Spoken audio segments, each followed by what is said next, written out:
Let's bring in Mohammed Jamjoon. He's live with me in the studio. Mohammed, the picture next to you is of that Brussels metro, which has been evacuated.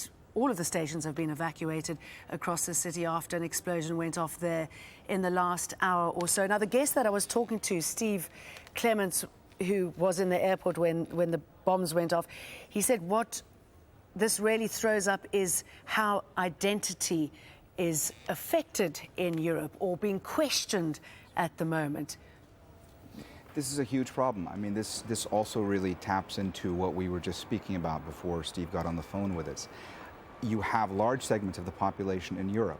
While they may have citizenship in the countries where they've been living most of their lives, they feel disenfranchised, they feel marginalized. When you go to a country like France, you can't help but see it, especially in the south. You go to mosques there, you speak to members of the Muslim community, especially members of the North African Muslim community there, and they will tell you that most of the ones we spoke with said throughout their lives they felt as though they had been actively discriminated against by the French. This makes it much easier for groups like ISIL or other groups to tap into that anger, to tap into that disenfranchisement, to recruit them to go to places like Syria perhaps, get training, then go back and plot attacks. Now again, we're not there yet when it comes to this attack as far as all the details, but this is a growing problem in Europe. And now that you've seen this attack that happened in Paris last year, you've seen this attack that happened today, it's something that Europe's really going to need to wrestle with. And they've said in the past that they intend to have outreach, that they intend to have policies that are more inclusive so that members of society that could be attracted to these groups, that might want to go and fight in a place like Syria and then come back and plot an attack, they want to ensure that doesn't happen.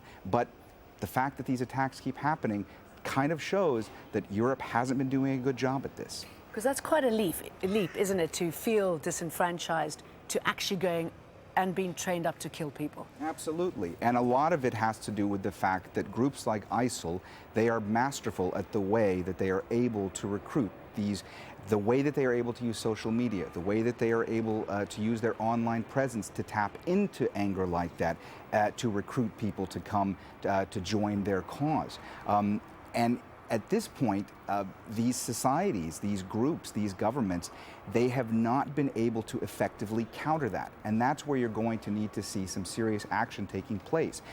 The biggest thing that can be done when you speak to a lot of Muslim groups in places like France, they say they need to feel, that the groups there need to feel as though they are being included in French society, that they are not being discriminated against. Another big factor, economic opportunity, the most basic thing there. Members of society there, many of them who've lived there their entire lives, who happen to be Muslim, will tell you they feel that they don't have economic opportunity, that there are not enough jobs, especially for them. When they don't have that economic opportunity, that makes it very easy for a group like ISIL or other groups like ISIL to recruit them.